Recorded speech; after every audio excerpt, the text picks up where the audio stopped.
অমর একুশে বইমেলা 2025-এর দ্বিতীয় শিশু প্রহর শনিবার দুপুর 2টায় গেট খোলার সাথে সাথে পরিবার পরিজনের সাথে শিশুদের ভিড় বাড়তে থাকে শিশু চত্বরে।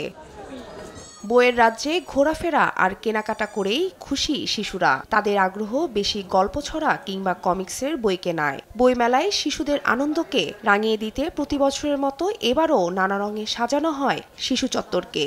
রং বেরঙে বই আর বাহারি রঙের খেলনায় মেতে উঠে শিশুরা। আমার স্কুলে বলেছিল যে আমার মিস বইমেলায় যেতে, তাই আমি ভাবলাম আসি, এসে তো ভালোই লাগছে। ট্রেন চলেছে, ট্রেন চলেছে, ট্রেনের বাড়ি কই? ট্রেন চলেছে, ট্রেন চলেছে, রাত দুপুরে ওই। অভিভাবকরা বলছেন, শিশুদের মধ্যে বই পড়ার অভ্যাস তৈরি হলে ডিজিটাল ডিভাইসের প্রতি আগ্রহ কমবে। এখনকার যে যুগ, যেখানে মোবাইল টিভি ছাড়া বাচ্চাদের অন্য কিছুতে আগ্রহ কমে যাচ্ছে, সেখানে আমার মনে হয় যে বইয়ের প্রতি ভালোবাসা তৈরি হওয়াটা অত্যন্ত জরুরি।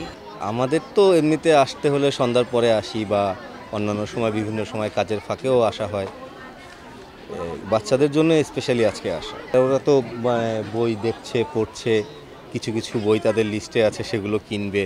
আজকে ও একটা ছোট বই নিয়েছে, আর আমার ছেলে একটা ইসপের গল্প বই নিয়েছে, আরও কিনবে, মাত্র স্টার্ট করেছে। এই বছরে শিশুতোষ অনুষ্ঠান সিসিমপুরের বিশেষ আয়োজন না থাকায় এই নিয়ে শিশুদের মধ্যে দুঃখভোগও রয়েছে। বইমেলায় অষ্টম দিনে নতুন বই এসেছে 102টি বই। মোট প্রকাশিত বইয়ের সংখ্যা 556টি। শিউলি রায়, দেশ টিভি, ঢাকা।